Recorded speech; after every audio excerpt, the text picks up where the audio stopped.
Folks, we'll just get underway in just a moment. We have about a minute or so. We're going to give the clerk a moment.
A work session. Seeing as it's 10:01, I'm going to open the work session on Senate Bill 367. It's now open, and I will open the floor for further discussion on the bill as amended by the Senate. As we had heard over the last several sessions, we have been doing diligent work to sort of clarify language around the concept. I'm going to take this off for a moment. Around the concept, and we did still have some underlying questions. I do myself regarding some of the potential emissions that exist with fuels, although they may not be considered for potentially for sale but there may be an instance in which fuels are used within the plant. And with that, there are certain chemicals that potentially are emitted. And I do think we have the need for a little bit further clarity on that. And as well as, again, sort of with sourcing of the feedstock and where those feedstocks come from. So with that, I'll open the floor for further discussion. Representative Comtois. Thank you, Madam Chair. Just a quick question, and we discussed how I wanted to know the energy uses for these plants, and it was said that it would probably be through natural gas, but I'm wondering how much natural gas would these plants be using if they were at full capacity?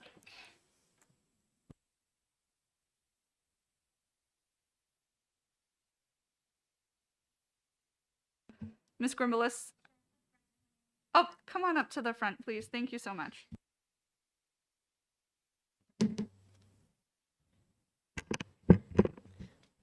For the record, my name is Jody Grimbalis, and I am representing the American Chemistry Council. Unfortunately, I wouldn't have that information because I do not know at this point what size a plant might be. So obviously, its energy needs will be based on the size and capacity of that plant. I apologize. It depends on what would be coming in. Okay. Do you know what the energy usage is in the other plants that are in other states if they're using natural gas? I can find out. Okay, thank you. I can find out. Thanks. Representative Stapleton. Not so much a question, but I have no problem with the conversion of these plastics into fuel. The bill excludes the marketing of fuels, but can be used for the process.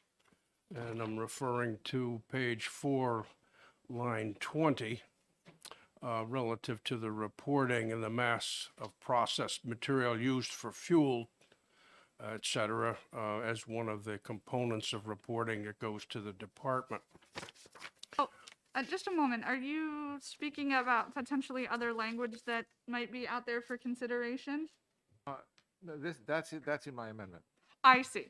Okay, so Yeah, we that's hadn't in the really, amendment. we hadn't really fully gotten to that point, but I'm happy to open the floor to that discussion if Representative Bixby wants to speak to what's before us. Yeah, I think it makes sense for me to just go through what the amendment does.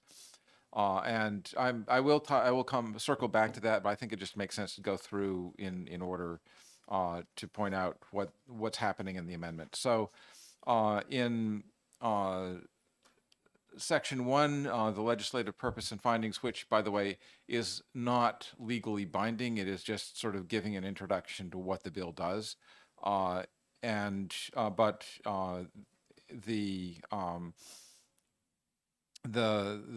purpose, the statement of purpose, first of all, says this is a nice thing, which is, kind of advertising for the bill. But more importantly, it points out that plants that are regulated under this new statute, this new set of statutes, would be subject to all manufacturing statutes and rules that exist both in the state of New Hampshire and federally. And we do already have fairly extensive state statutes that deal with emissions and effluents, solid waste, hazardous waste, et cetera. And those are also, that's also encompassed by a number of elements of the EPA rules on air emissions, water emissions, hazardous waste, et cetera. So the purpose statement just sort of clarifies that that those will be in effect for this for anybody who wants to build one of these plants in New Hampshire. So under the definition of advanced recycling, the key things here are that it indicates that advanced recycling is it basically does a chemical conversion of the plastic feedstocks into usable either raw materials, and sort of further through the process, those raw materials would end up as a combination of new plastics, lubricants, coatings, and it also says specifically that the products of advanced recycling shall not include hydrocarbons which are marketed, sold, or used as fuel for energy. Now, when it says the products of advanced recycling, the products indicate what counts as having been recycled.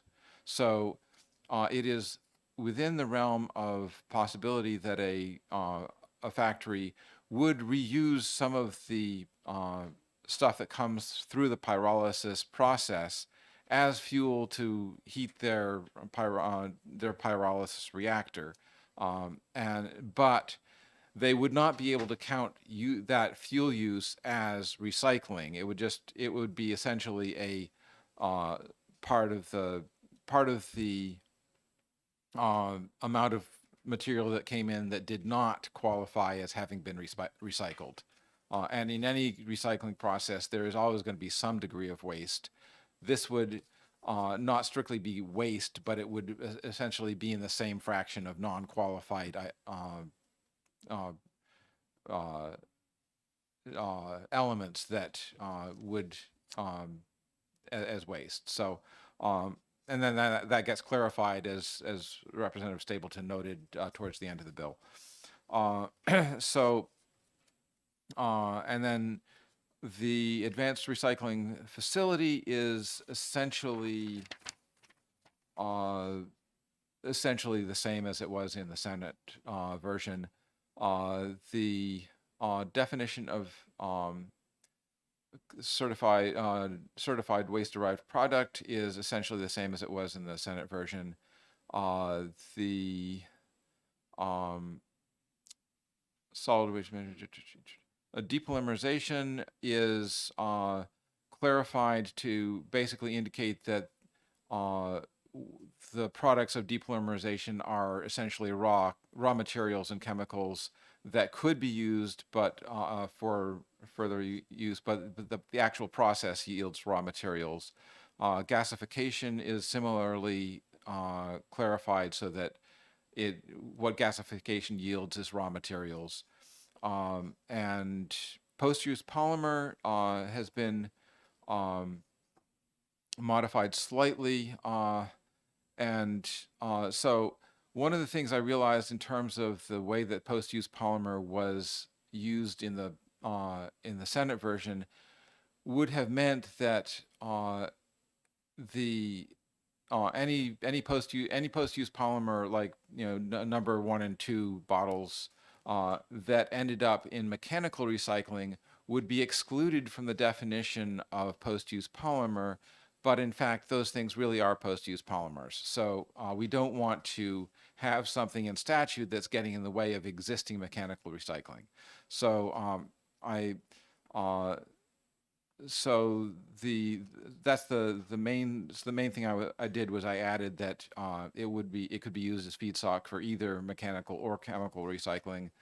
In terms of it not being mixed with solid or hazardous waste, the Senate version said on site or in process, but because there's another step added that I'll get to in a couple minutes. By the time the post-use polymer gets to the recycling facility, it should, by definition, not be mixed with waste or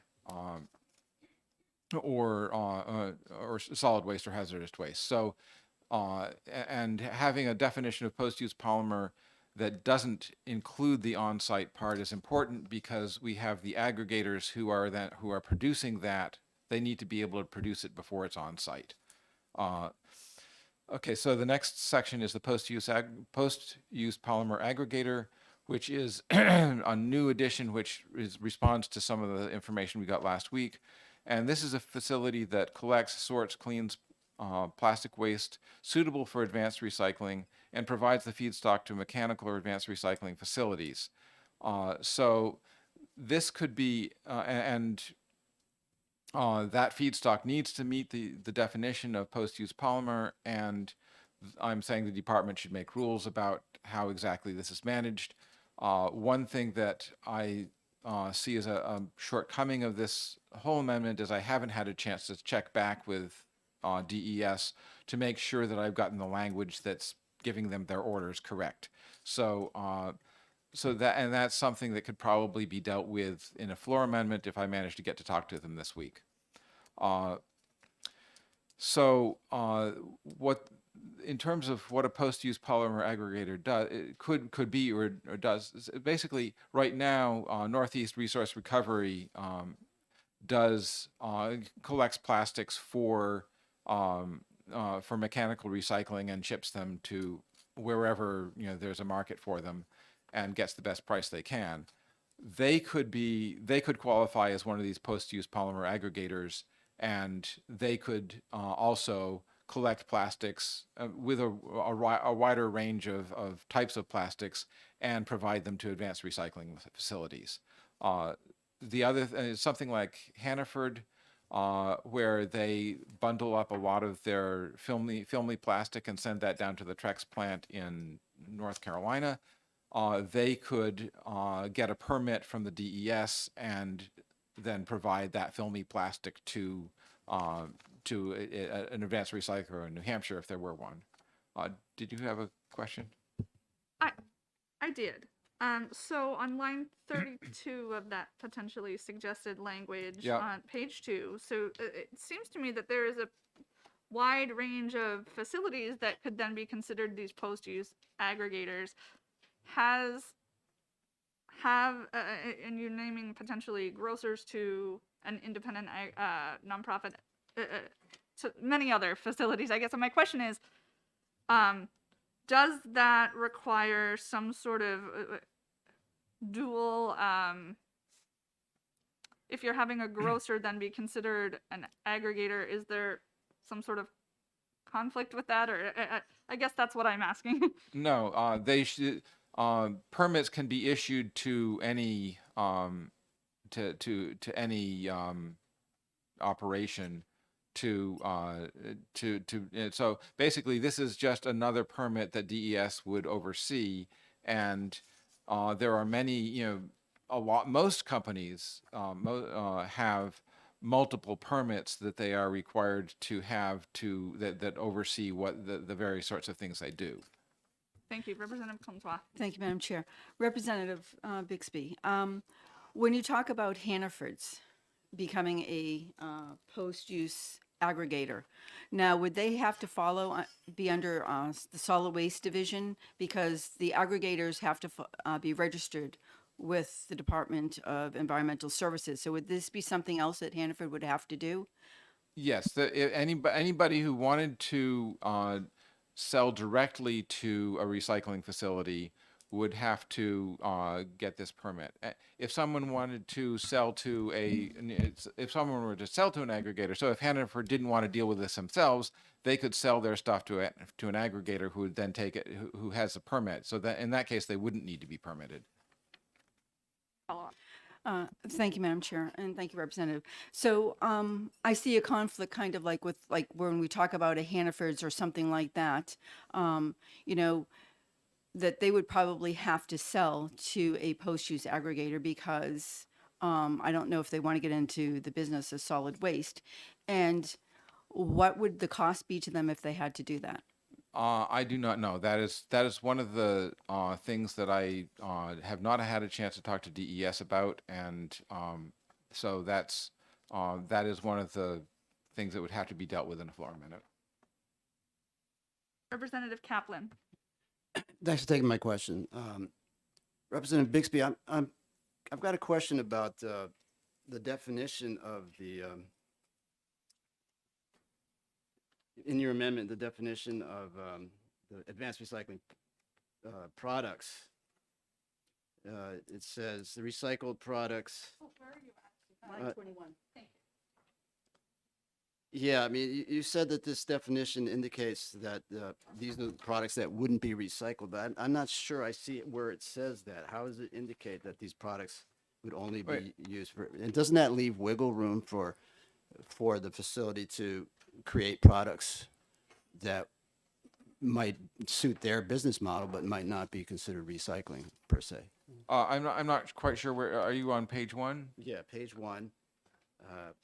For the purposes of this chapter, the products will include monomers, oligomers, plastics, waxes, lubricants, and coatings. And you say that that indicates that these products would be counted as recycling for them, but Yes. couldn't they then say, well, we're creating products that suit our business model, but just won't be counted as recycled? I think that is within the realm of possibility. I'm not sure to what extent we would have the power to do that under existing laws, and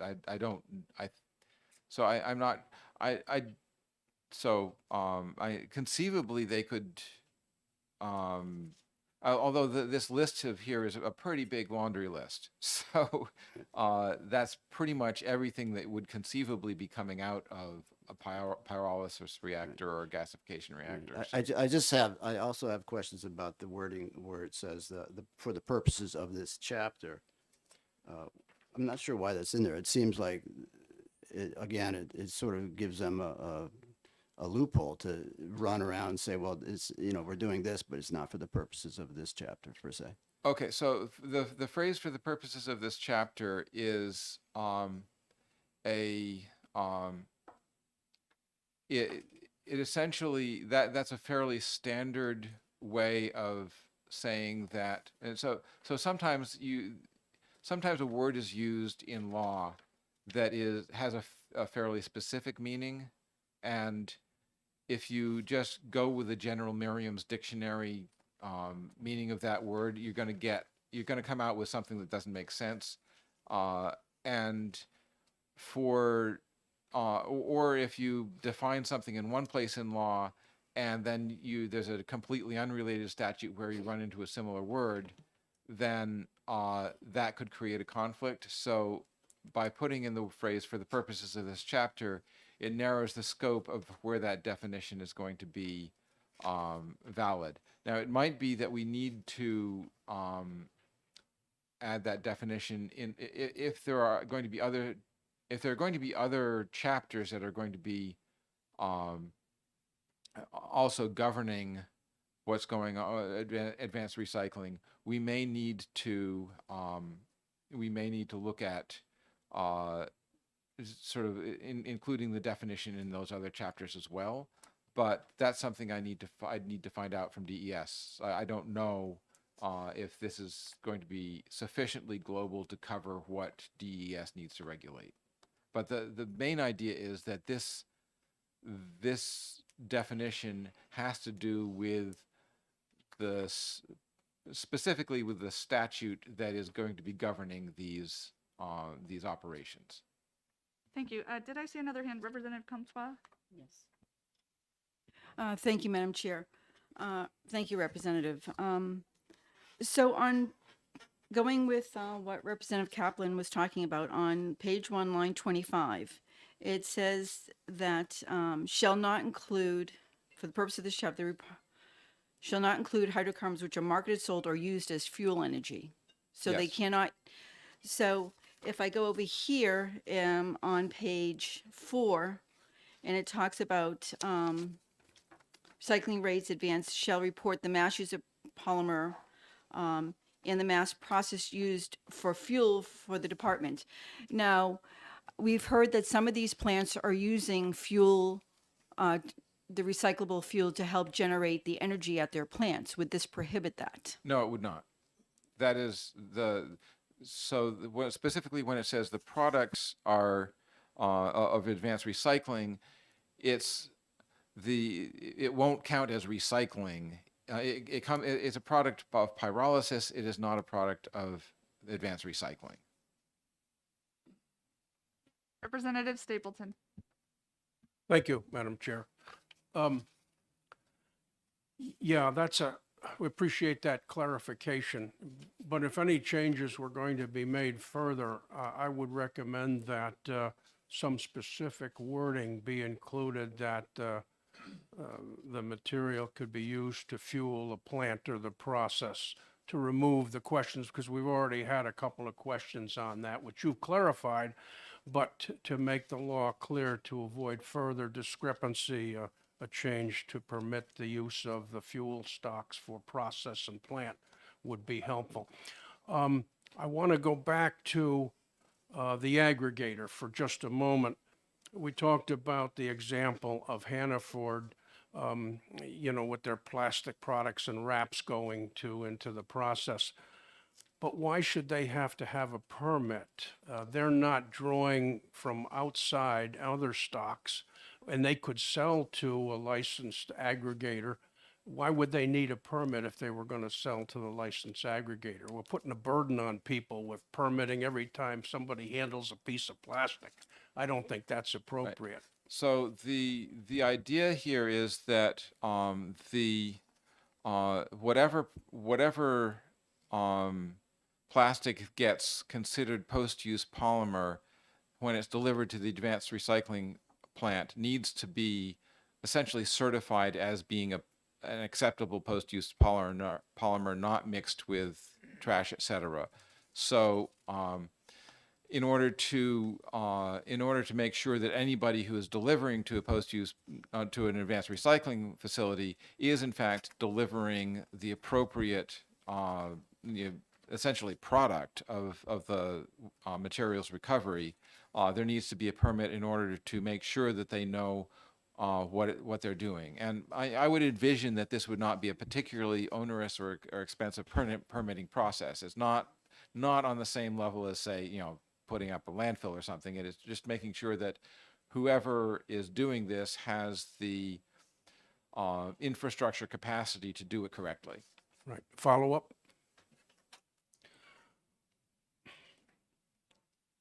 You may follow up.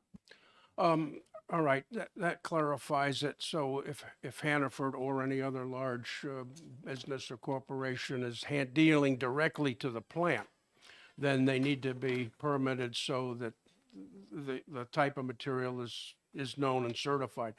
But, you know, there's a possibility that there are third-party aggregators in the market who are licensed, and they could do that clearance work if Hannaford was to sell to a third party, and then the third-party aggregator then goes directly to the plant. Is that an optional case? Yes, and in that case, Hannaford would not need a permit.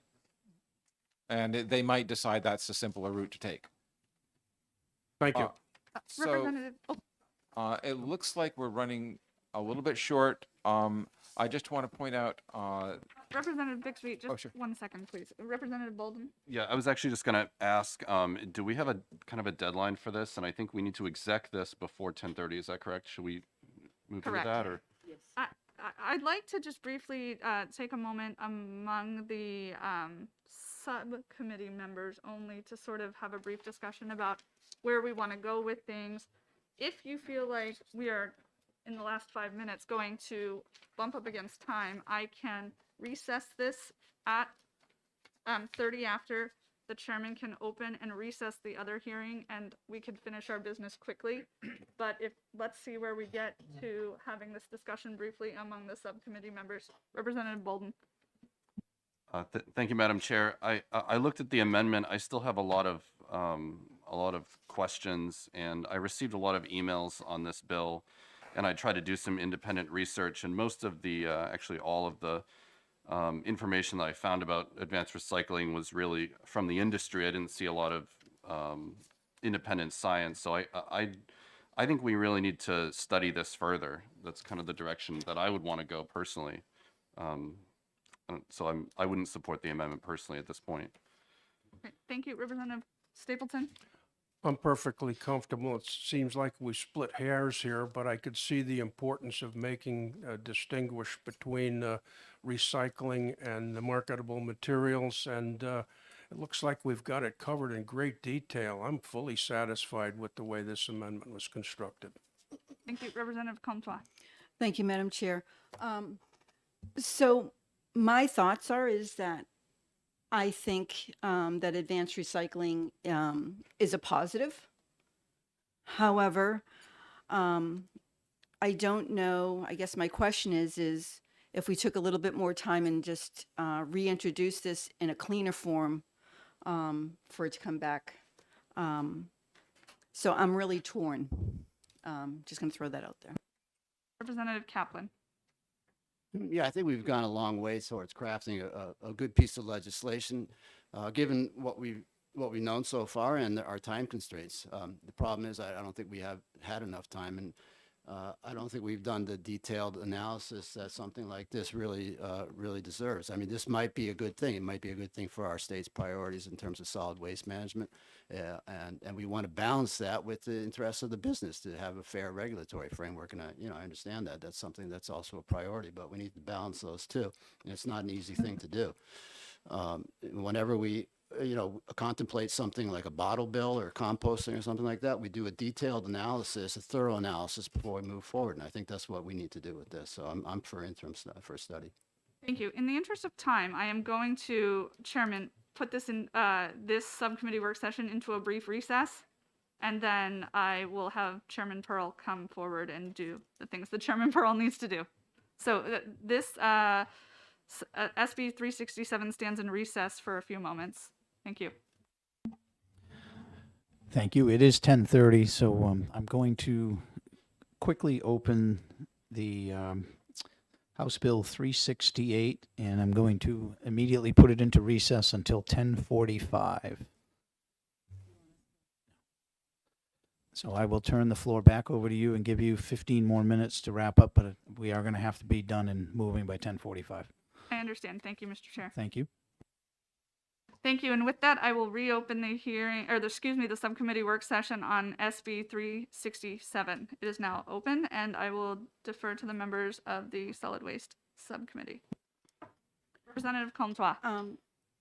Just for interest, I think that the new bill, the new amendment drafted by Representative Bixby should be adopted because it does clarify things further. So I would make a motion to adopt that amendment at this time. I have a question for the chair. Yes. It's just a procedural question. If I wanted, for example, the subcommittee, in my opinion, to adopt interim study, would I vote against the amendment? Because I think if we adopt the amendment, we can't. Representative Comtois. So it's my understanding we can adopt the amendment, and that way we can pass that, but then when we go further, we can actually ask for interim study. But that way the amendment is in the records. It would be my understanding, but I'm not positive. We could defer to Representative Pearl. Oh, you're welcome to come to the, yep, thank you. My apologies. Procedurally, you certainly could adopt the amendment and then ask the committee recommendation to be interim study. I don't believe there's a conflict there. Additionally, if you don't adopt the amendment, it can be reintroduced in the executive session as well. So though I don't believe there is a conflict in that. Okay. To either way it moves forward, is that what you're saying? Thank you. I can withdraw my motion. Okay. Thank you. So we're back to the bill as amended by the Senate. So with that, is there, I'm looking to anybody if there's a motion. Representative Bolden. I'll make a motion to recommend that SB 367 be interim studied. Is there a second? Representative Kaplan seconds. Madam Clerk, will you call the roll? Okay, let's see. Great, okay. I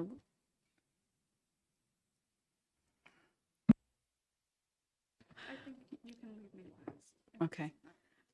Representative Comtois, yes. Representative Khan. Representative Stapleton, This is the vote on the interim study. interim study. No. Representative Johnson. No. Representative Bolden, Yes. yes. And Representative Kaplan Yes. and Madam Chair. The chair votes yes. Okay, so that's 4-3. Motion passes. With that, the motion for interim study for SB 367 as amended by the Senate passes, and we will close the meeting at this time.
Seeing that it's now 10:45, I'd like to open the hearing for SB 368, and I'd like to recognize Representative Pearl to introduce, to speak about the bill and the amendment.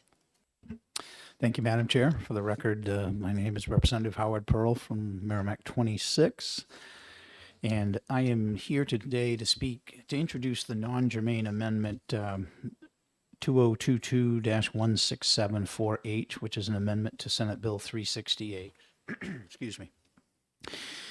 So as we heard testimony on Senate Bill 368, originally we identified a concern that the department and the commissioner had brought before us regarding the ability for individuals to transfer animals without a health certificate, even though it was technically not legal to do so, because in 437(8), paragraph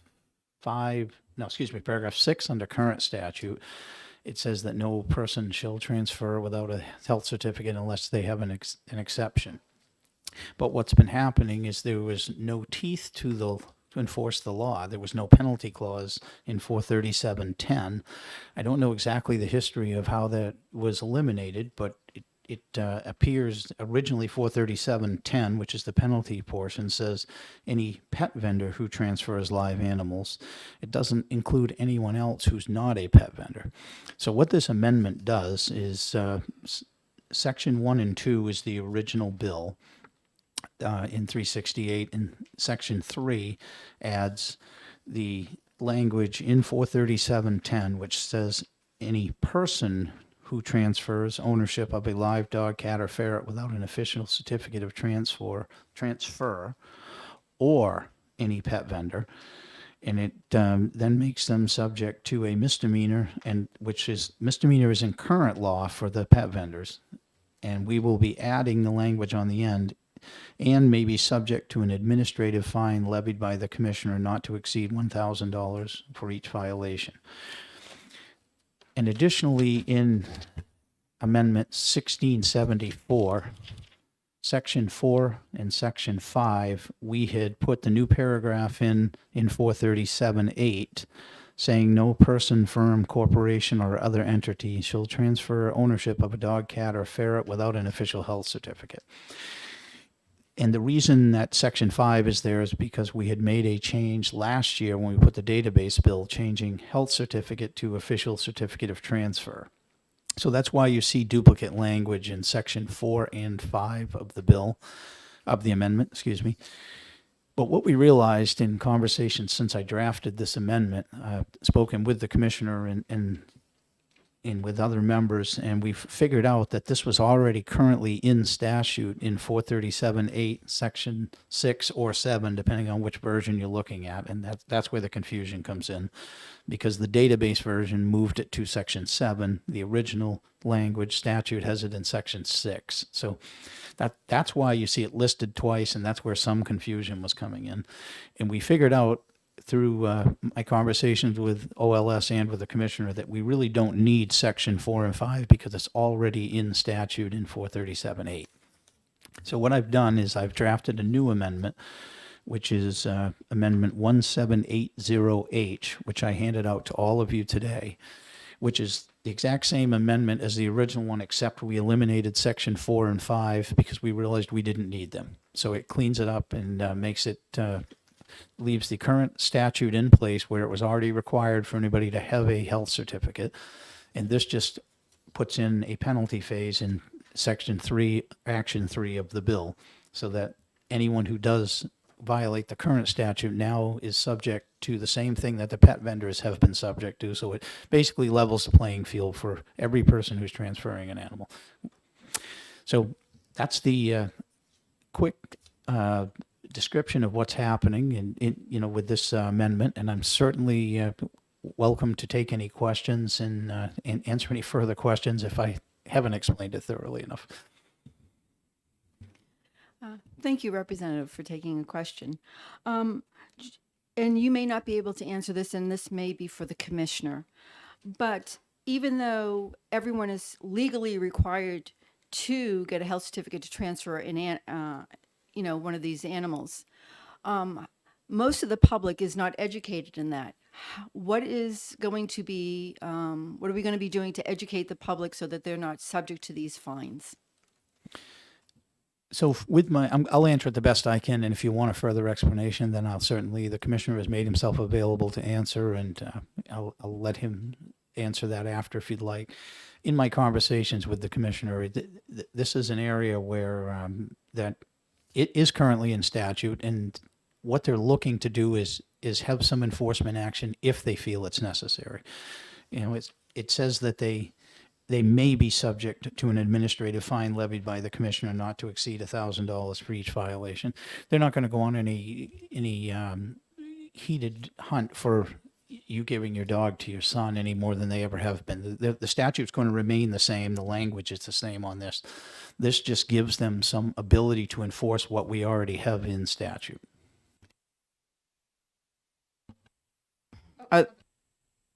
Are there any other questions for the representative?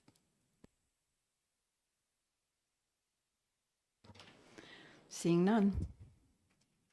Thank you. I'm going to turn mine back on too. So the individual button turn shows on and off. The other one mutes everybody.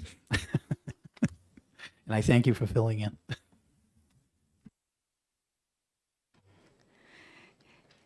Is there anyone else wishing to speak regarding this amendment? No. If not, I will close the public hearing on SB 368.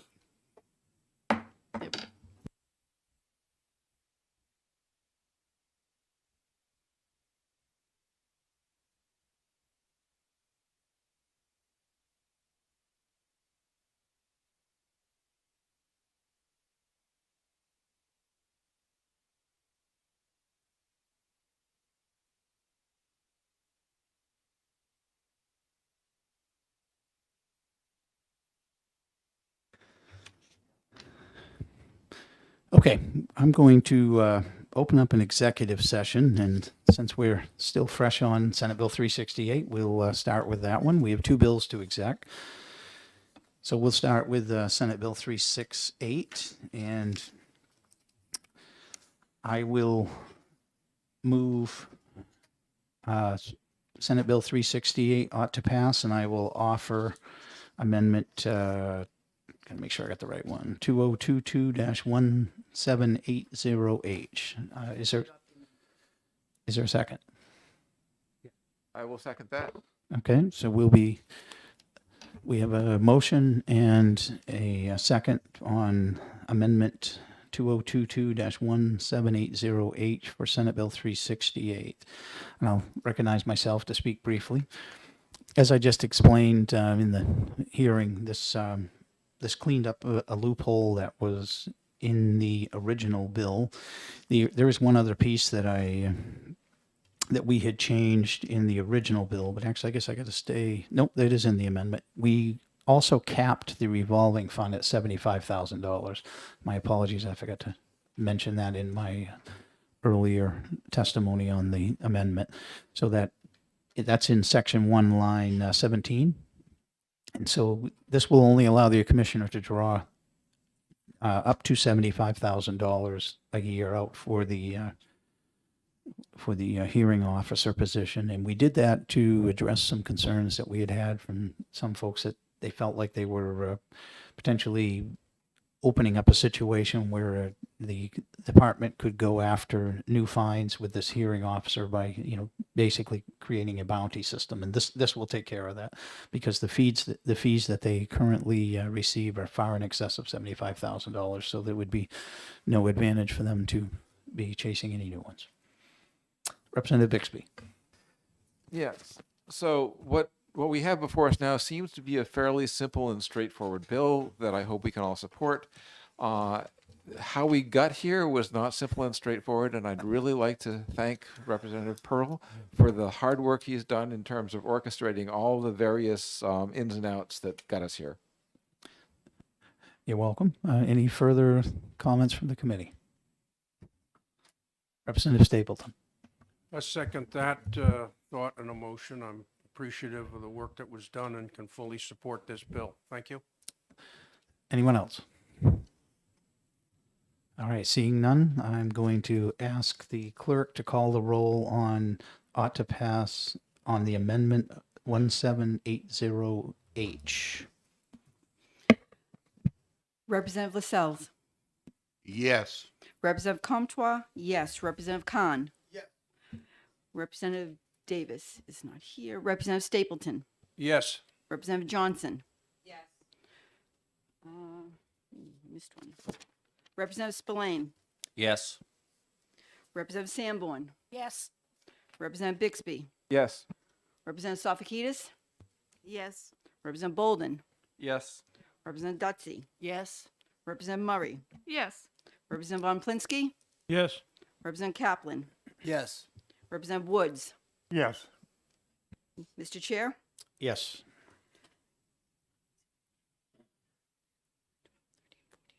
16-0, motion passes. So with a 16-0 vote, the amendment to Senate Bill 368, which is Amendment 1780H, passes. I also want to take a second and thank the clerk because we have many subs on the committee today, and I know it's difficult calling the roll with all of the replacements, so thank you. Okay, so we've passed the amendment. I want to move ought to pass as amended on Senate Bill 368 with Amendment 1780H. Do we have a second? Second. Representative Bixby seconds. I'll recognize myself to speak to it. I think we've pretty much covered all of the integral parts of this bill and what it does, and so I urge the whole committee to support it. Anyone else like to offer anything? Seeing none, I will ask the clerk to call the roll on Senate Bill 368 OTPA with Amendment 2022-1780H. Representative LaSalle. Yes. Representative Comtois, yes. Representative Khan. Yes. Representative Stapleton. Yes. Representative Johnson. Yes. Representative Spillane. Yes. Representative Sanborn. Yes. Representative Bixby. Yes.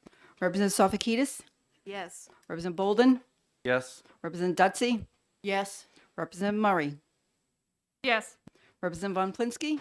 Yes. Representative Kaplan. Yes. Representative Woods. Yes. Mr. Chair, Yes. 16-0.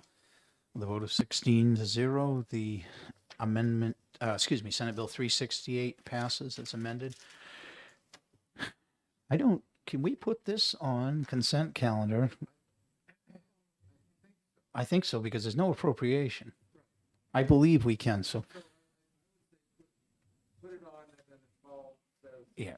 So, so without objection, we'll put it on the consent calendar.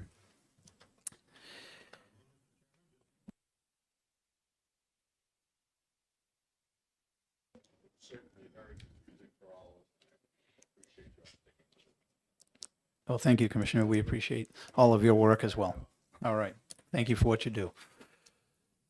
Okay, we're going to move on to Senate Bill 367 in just a minute. I'll give everybody a chance to get their paperwork in order.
All right, has everybody got everything in order? I think I do. All right, so we're going to open the exec session on Senate Bill 367 relative to the regulatory status of advanced recycling and manufacturing facilities. I'm going to move ought to pass, and I want to offer amendment. Well, actually, I'm sorry. Hold on a minute. I need to retract that. I want to recognize Representative Murray, actually, to bring forward the results from the subcommittee. My apologies. I got ahead of myself. That's okay. Thank you, Chairman Pearl. So out of this subcommittee, there was a recommendation of 4-3 for interim study. Do I have that correct, Madam Clerk? On the vote. Representative Comtois. The motion was 4-3 for interim study, correct? That is correct. Thank you. And so I'd like to just say that while we believe that the concept definitely has merit, it is important that we move forward with careful intention for the next steps, because this is a very complex piece of legislation that we feel is important that we get right before moving forward. And so that is the reason the subcommittee came with the vote of interim study on the bill as amended by the Senate. Thank you. Thank you, Representative. And I want to certainly commend the subcommittee. They did a fantastic job and a very thorough and did a lot of due diligence in looking at this issue. So Representative Murray is moving interim study. Do we have a second? Representative Dutsey. All right, so we have a motion and a second. I'll recognize Representative Murray to speak to her motion. Yes, thank you, Mr. Chair. So again, I don't think that there is any more that I need to say. I do feel that we do need to continue to look at the varying facets of the bill. And so for that reason, I am continuing with that motion of interim study. Thank you, Representative. Anyone else that wants to speak? Representative Stapleton. Thank you, Mr. Chair. I was in the minority vote on the recommendation for interim study, and I continue to be opposed to that. I think we've sifted and augured this bill as thoroughly as humanly possible at the inception of this new technology or emerging technology. And while there's a few items that might be tweaked or corrected, I think they're minor enough in nature that we should go ahead with the bill. And we'll no doubt have some amendments as years go by, and let's do it then when we can aggregate it and make a better work of further minor amendments. Interim study is just delaying what we need, and there's no real reason for it. This bill is as thorough. We've had expert testimony, good inputs from industry and other sources. It's time to move the bill forward, so I would recommend vote no on the interim study so that another amendment could be made. Further comments from the committee? Representative Dutsey. Yes, I support the vote of interim study, and the reason is one of the things, this is my 4th year on this committee, and one of the things we've always been proud of is how thoroughly we've looked at the language of a bill and how thoroughly we have vetted it. For some of the new members that may not be aware, I mean, we've spent 2 years working on language to define the word agriculture and to define the word soil in a bill, because we take our legislative responsibilities very seriously. This is a bill with technology that has far-reaching consequences for our state. There are so many unanswered questions, data-based, quantitative questions that we have asked these supposed experts who have not been able to give us any information on this. And I'll just give you one example. One example is that per their information, 1 unit that they create will take care of something like 12,000 pounds or 12,000 tons of refuge. What's a unit? How big is a unit? Is a unit as much as this room? How does 12,000 tons relate to the 35 million tons of plastic that we create every year? this is database driven. This is data driven. They cannot give us any answers on this. So going ahead and saying, let's put this in interim study, we have a good record in this committee of actually studying bills that go into interim study. To do this for another year, I don't think is being unreasonable. Thank you. Any further comments? I'm going to make one, and I appreciate the great work that the subcommittee has done. They've brought a lot of information forward, and they've got a tremendous amount of information that helped me learn about a process that I knew very little about. And I certainly want to give an awful lot of thanks to Representative Bixby. He's not on the subcommittee, but was here for every subcommittee meeting and has done yeoman's work on developing an amendment that will take care of an awful lot of the concerns and questions that this committee has had. And so I'm going to vote against the interim study motion because I'd like the opportunity for Representative Bixby to introduce his amendment to the whole committee, and I think it will answer most of the concerns that the committee will have and has raised throughout the subcommittee's work. So, any further comments? Representative Comtois. Thank you. So if we vote against interim study, then Representative Bixby's amendment would be brought forth. And then we would still at least we would have that as a recommendation. Is that correct? If we vote against interim study, then Representative Bixby can introduce his amendment. That's correct. Thank you. Any further comments? Seeing none, I will ask the clerk to call the roll. Representative LaSalle. No. Representative Comtois. No. Representative Khan. No. Representative Stapleton. No. Representative Johnson. No. Representative Spillane. No. Representative Sanborn. Representative Bixby. No. Representative Sofakidis. Yes. Representative Bolden. Yes. Representative Dutsey. Representative Murray. Yes. Representative Von Plinsky. Representative Kaplan. Yes. Representative Woods. Yes. Oh, Mr. Chair. No. Sorry. 11 to 7. Sir, excuse me. 11 to 9. Motion passes.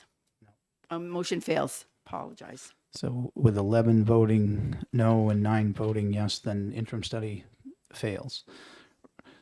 I would like to make a motion to ought to pass, and I would like to offer amendment number 2022-1764H. And I will second that motion. And I will actually recognize Representative Bixby to speak to this motion since it is his amendment. All right, so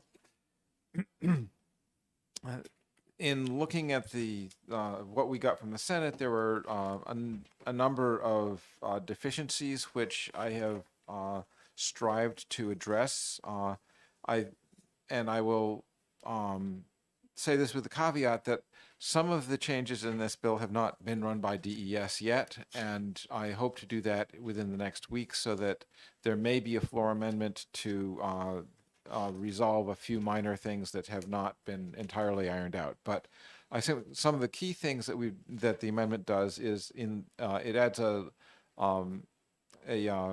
findings and purpose section which does not have the weight of law, but it does establish legislative intent.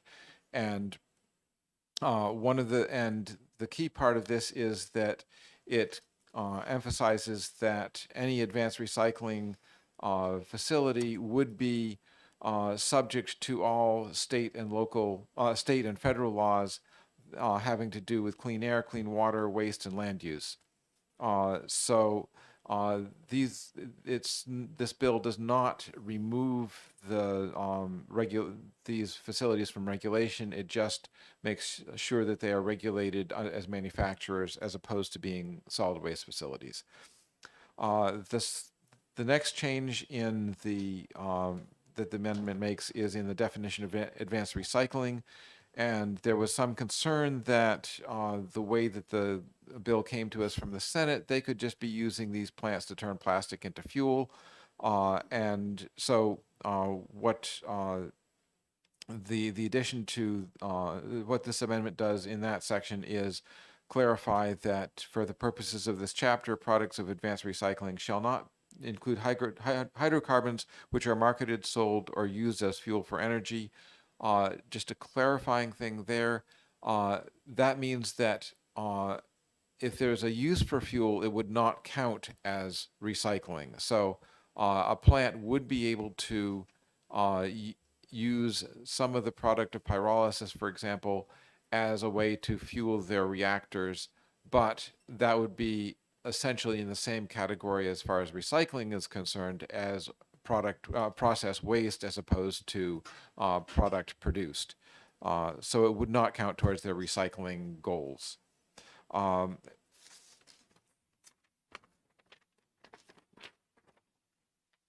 the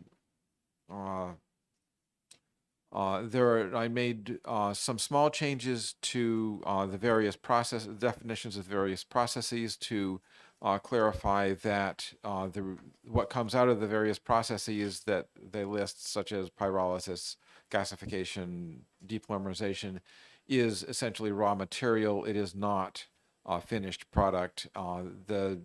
After those processes happen, there needs to be further refining or distilling to isolate the specific materials that then get used as raw materials for making plastics.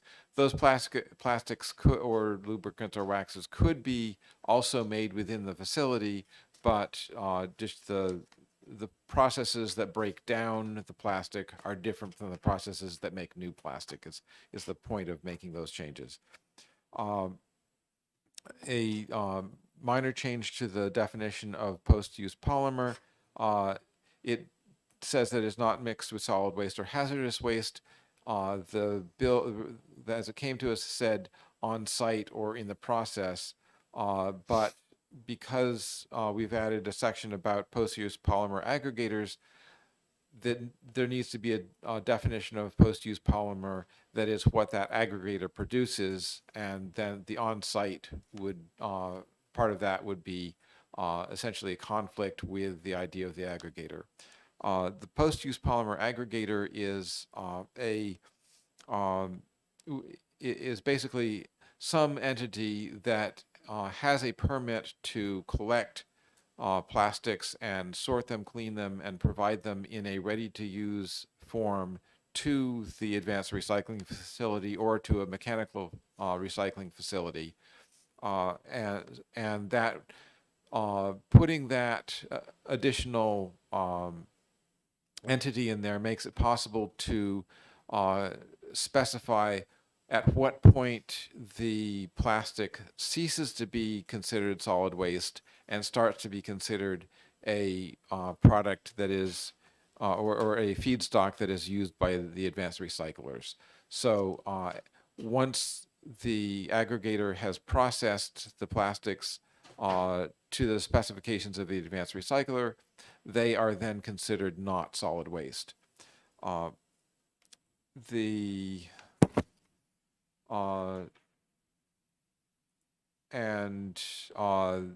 That in the definition of solid waste, that information is about what counts and doesn't count as solid waste is clarified. And on page 4, there is a as it came to us from the Senate, there was some language that had been approved by DES saying that they have the capacity to go into a plant and make sure that the materials that are used as the feedstock for advanced recycling are not nuisance or do not pose a threat to the environment. I have added to that language, which is similar to the original bill in the Senate, which says the department may inspect and enter any advanced recycling facility to ensure compliance with all applicable statutes and departmental rules relative to air, water, waste, and land use, and take enforcement actions necessary. I need to talk with DES to make sure that this is actually aimed at the, ends up in the correct part of their statutes, but I want to make sure that they have authority under all of the different regulatory authorities that they have for clean air or hazardous waste, et cetera, to do any necessary inspections. It may be that this is, in fact, already covered under those statutes, in which case that it might be amended out in a floor amendment, but I need to check with them to make sure exactly. I need to make sure that they will have all of the authority under all the applicable statutes to regulate. The products of advanced recycling shall not be considered waste-derived products or refuse-derived fuel. That is something that was in the original bill, and the idea there is that once a plastic or another material comes out of one of these advanced recycling material facilities, it is essentially functioning as if it is the same way that something was made from other chemical sources would be. So it would not have any conflicts with food use, etc. The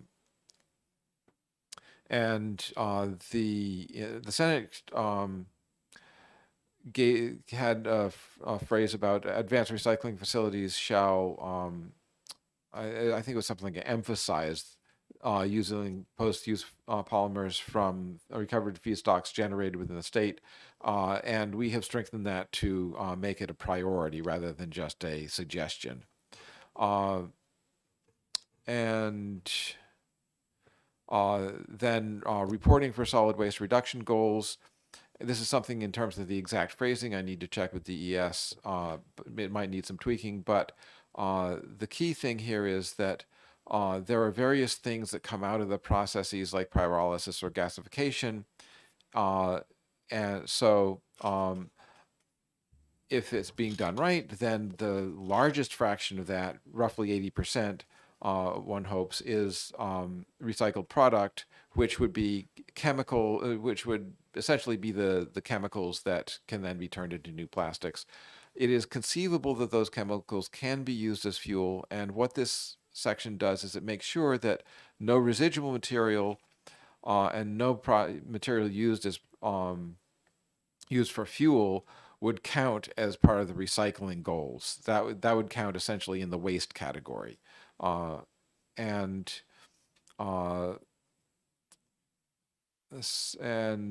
then I also put in a paragraph which requires that all wastes produced by the facility be reported. I believe that's consistent with what the EPA requires, but I think that we need to have as much transparency as possible to make sure that anything, any sorts of wastes, whether emissions or hazardous material that gets shipped for dealing with elsewhere, needs to be accounted for. That's basically what the amendment does, and I think that it adds some real strength to what we got from the Senate. Thank you, Representative. And I appreciate all of your hard work and your thorough explanation of the changes in this amendment. Any other comments from the committee? Representative Bolden. Thank you, Mr. Chairman. I'm definitely going to support the amendment. I think it is a significant improvement to the underlying bill, but I'm going to oppose the bill because I don't think it's ready for prime time. I don't think it's where it needs to be. So that's kind of my thought on it. Thank you. Any other thoughts? Representative Murray. I too would like to echo that sentiment. I believe that I could support the amendment, but I don't know about the underlying bill. Any further? Representative Stapleton. I'm fully satisfied with the amendment, realizing there's some minor points that may be added to it or amended to it to make it a little better. We can always do that as we go along from the floor amendment or onward. And I'm in full support of OTPA on the bill and the amendment. Any further comments? Excuse me. Seeing none, I will ask the clerk to call the roll on the amendment 2022-1764H. Representative LaSalle. Yes. Representative Comtois. Yes. Representative Khan. Yes. Representative Stapleton. Yes. Representative Johnson. Yes. Representative Spillane. Yes. Representative Sanborn. Yes. Representative Bixby. Yes. Representative Sofakidis. Yes. Representative Bolden. Yes. Representative Dutsey. Yes. Representative Murray. Yes. Representative Von Plinsky. Yes. Representative Kaplan. Yes. Representative Woods. Yes. Mr. Chair, Yes. I didn't forget you this time. Thank you. 16-0, motion passes. Okay, then we have an ought to pass as amended motion on 367 with amendment 1764H. And do I have a second? I'll second that. Representative Bixby seconds. And I will recognize myself, and I will just say, I again thank the committee for all of their work on this bill. And I certainly want to echo the sentiments that were brought up earlier. I believe it was by Representative Dutsey about the due diligence of this committee and the hard work that they put into every bill and the thoughtful conversations that we have. And while we have some bills occasionally, we may not always come down on the same side. I appreciate the professionalism and the courtesy that this committee sets an high bar as an example for the rest of the House committees to follow. And we are regularly recognized for our collegiality amongst our committee, and I certainly appreciate that. It's the best committee to be the chair of, I will tell you. So with that, I would ask the committee to support the bill as amended. I feel like we've done a really good job, and I certainly, again, want to show appreciation to Representative Bixby for all of his hard work. Representative Comtois. Thank you, Mr. Chair. As I stated before, I'm really torn about this bill, although I think that Representative Bixby has done a great job. And I appreciate the fact that he's going to continue to do more work on this and bring another floor amendment to the House floor, which I hope that if this does pass, that everyone would support. I'm sure that it will be good. Having not read it, I can't commit 100%. So that's all I want to say. Thanks. Thank you. Further comments from the committee? Representative Stapleton. The world is awash in plastic waste. It fouls the oceans and big areas of flotation plastic waste that they're trying to scoop up, and it's a gargantuan task. This process has been in effect, we know, for at least 10 years, not only in this country but worldwide. The technology is developing. There's a aura of care and concern on the part of the manufacturers to make sure the process is clean and as little effluent in air and water as possible. And we're going to get better in the technology. Let's start the ball rolling and start to bite into the massive waste plastic that we have flooding over us and get this bill going. So I'm supporting the ought to pass. Further Representative Murray. Thank you, Mr. Chair. I also want to thank everyone who worked on this, including the chairman, and for the collective work that our body always does. While the concept, I agree, Representative Stapleton definitely has merit, I will be voting against the ought to pass as amended motion. And I believe that New Hampshire has had a long-standing and complicated history with pollution affecting everyone from our military to first responders, communities, their water sources, soil, and other natural resources. And this bill is one that I would want to make sure that we are very clear in the source traceability of our aggregated materials to ensure that our state and the participants and stakeholders aren't stuck when it comes to materials that may be deemed hazardous or have other trace elements in it.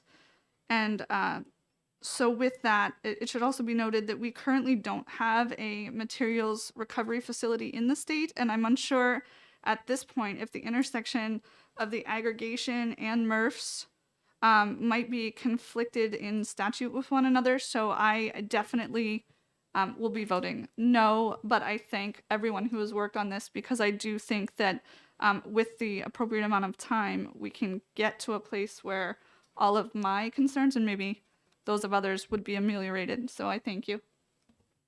Thank you. Representative Bolden. Thank you, Mr. Chairman. I'm also going to vote no.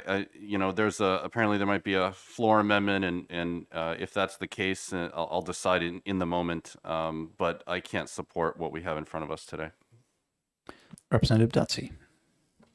Yeah, I would just like to say that if we could have faith in corporations to do the right thing, then why do we have thousands and thousands of Superfund sites all across the United States where the taxpayers are cleaning up from the pollution of corporations who took their profits, went bankrupt, and then left the public to clean up the mess?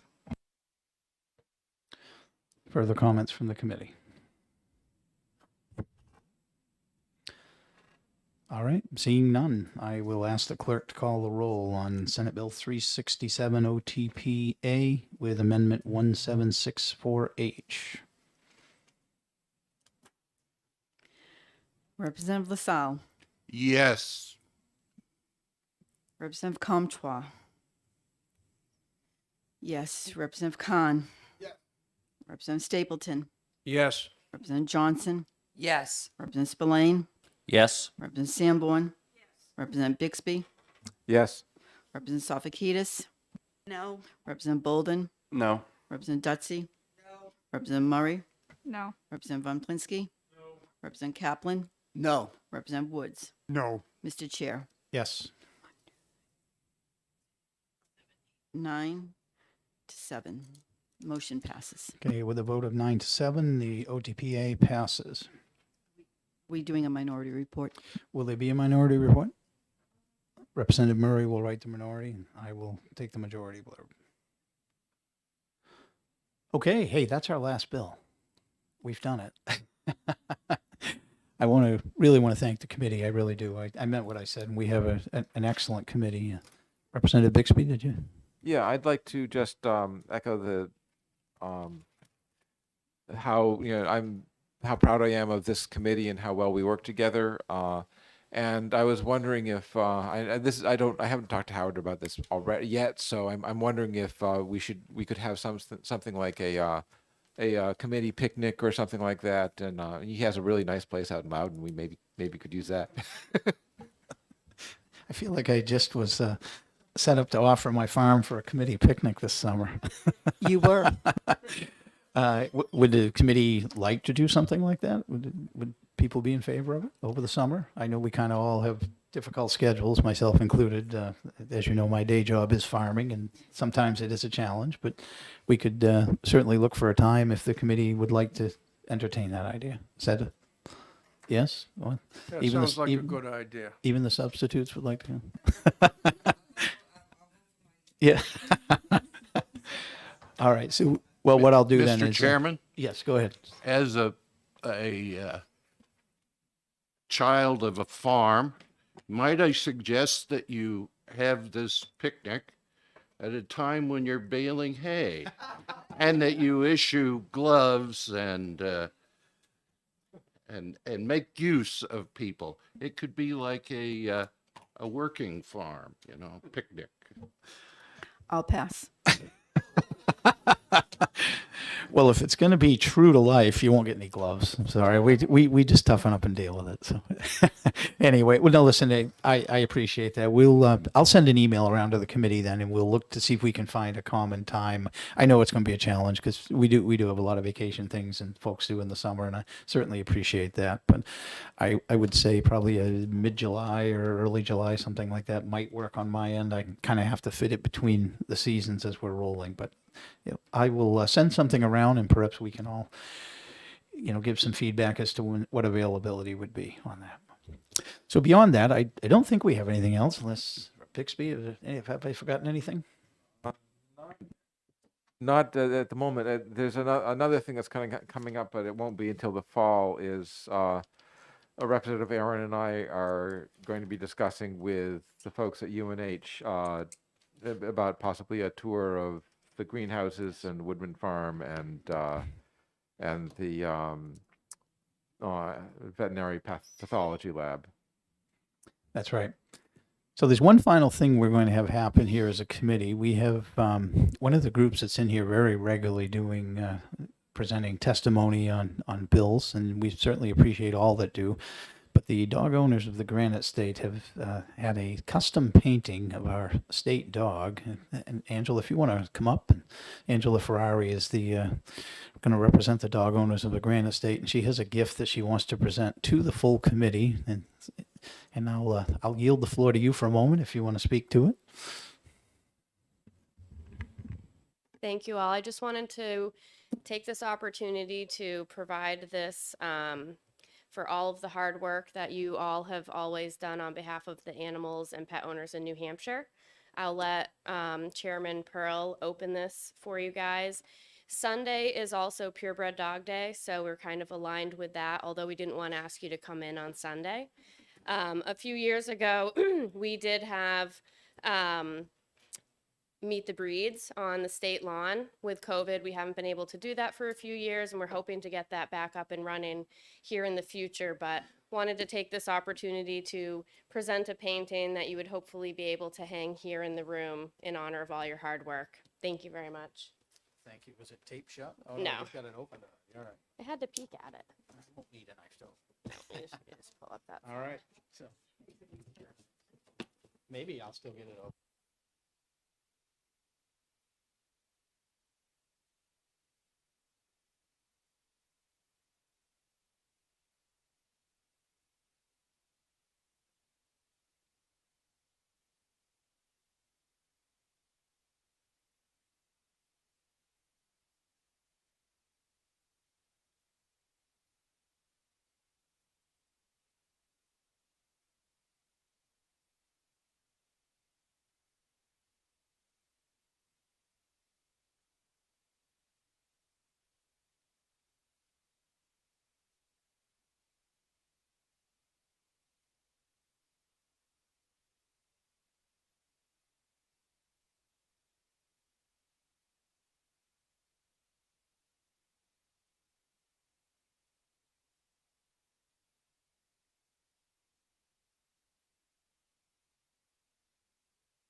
Okay, with that, if there's nothing else from any of the committee members, I'm going to let you all go home. So thank you, and we'll adjourn for today. And again, I appreciate the great work we all do.